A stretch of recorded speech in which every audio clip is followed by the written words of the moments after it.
Okay, so here we are at the inside on the work done. So obviously it was important to see what the new batteries is doing. Little Anderson plug that I had an idea to use the fridge. We'll see how it goes long term. Been running a couple of days, no issues, 100% lithium the whole time. So I pretty much just reused the stock wiring and changed the fuses, installed the inverter and a new Victron charger, and then there's the hole I came through. So each van is going to be different, of course, depending on where your water pipes and everything is. You can't actually use that cupboard in the 21-foot triple bunk, because that's where the hot water is.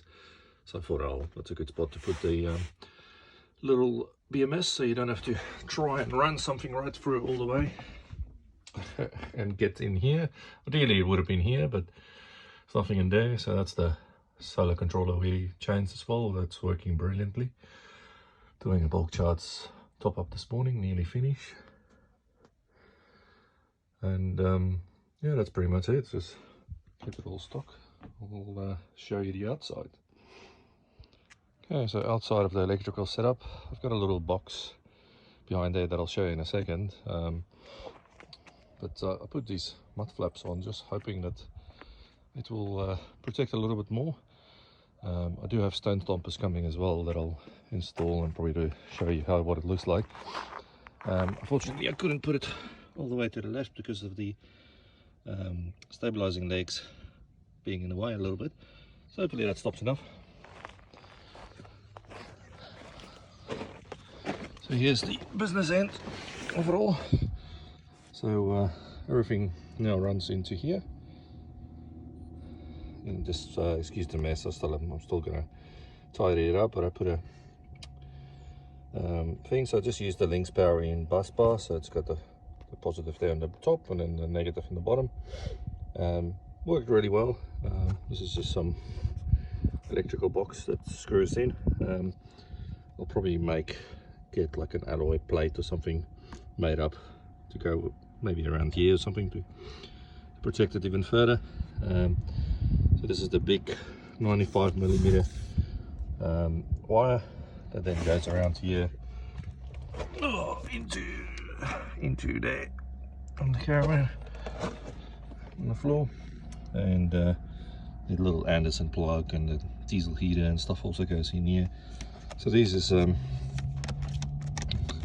just you tighten it up like that, and it has like a little rubber that stops any water coming in. So it's a bit hard to show now, but it basically pushes the wire in on there. So yeah, that's pretty much it. So everything is going through there. You'll see the Victron smart shunt down the back there. So all the negatives is going to the negative bus bar, so nothing is going to the battery except for the cables. So I'll open this up. For people saying, worried about security, I'm going to put some clamps around each side that can then get some padlocks on there. So that's another project I'll do and show you and see how it works out. But people really want to steal it, they're just going to rip everything apart anyway. So I still have to mount the DC charger, so that's not mounted. So I've got some of the stock wiring and some of the fuses. The wires wasn't long enough, so I had to put the fuses in here. So I'm going to replace them with waterproof ones just to be sure. And then again, I'm going to use this thick welding cable to connect everything to the bus bar in here. I have to put a bit of conduit in there. Okay, I'll do that now. And then I did use battery cables to connect the batteries in parallel. If I did it again, I'll probably use like 75mm welding cable, just because of the angle in here is quite small. I had to get a few cuts and bruises and stuff, and just to get it in there and tighten it all up and things. So it was all fun and games. The other side is looks a lot cleaner because there's no cabling in there anymore.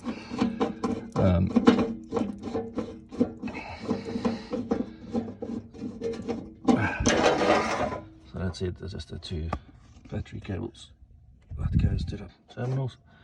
On there, let's rig that spider in there.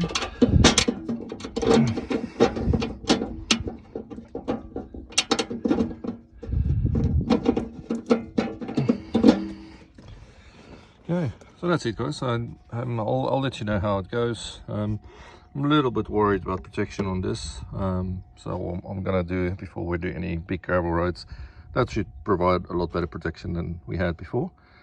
But yeah, I'll definitely make up a plate or something to protect here, because you can see, you know, the rocks and stuff that got smashed here. We'll just, I'm not sure this electrical boxes is that strong, so on there.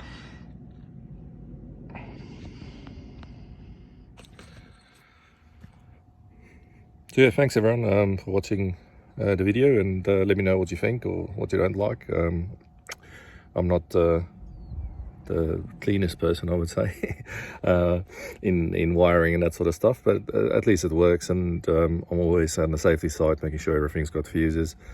I forgot one fuse that I did need to show you guys, so it'd be a bit hard, but I might put a picture on it.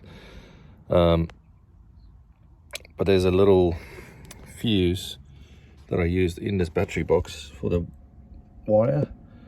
You probably can't get in there, yeah. And it's called what's it, the Blue Sea on MRBF or something terminal. So terminal fuse, so it actually goes on your terminal and your wire goes direct on it, and it's got a fuse on there. So I've got a 300 amp sucker on there to protect the 2 batteries in case something happens. And then of course protect the wire to it as well, but the wire can handle, I think that welding cable is 600 amps or something it can handle, so we shouldn't see any issues in there. But I'll let you know how it all goes, and yeah, no, thanks for watching. Okay, so put some conduit on that, protected, and did mount the DC up in there. So what I really like now as well is, if I need anything, I need to plug in a solder, outside solder now. So I'm camping out today, I can just plug in my solder in there, and the DC charger has an MPPT built in on there, so it can handle, I think, 400 watts of solder as well into that. So the idea is I'll have 600 on the roof and then 400 on the outside, so 1000 all up, to keep, you know, the 340 amp hours of batteries charged up. So the batteries fit in the standard boxes is a 170 amp hour thumper battery, and I'm really impressed with them so far. They've got 150 amp continuous out of each one, so 300 amp continuous. I think they said 400 amp spikes or 300. I'll put the specs in the video, and anyway for you, I'll link down in the description, so you can have a look. But yeah, I'm quite happy with that. So have a bit of extra solar input, and didn't need to run a cable somehow through the roof to get to the factory wires for that. And that's what it's looked like, all closed up. It's got little plastic screws. Again, I might replace that with some sort of clamp system or something in the future, but we're not, our first 2 trips is not going to be anything off-road, so I'm just going to leave it like that and see how it goes.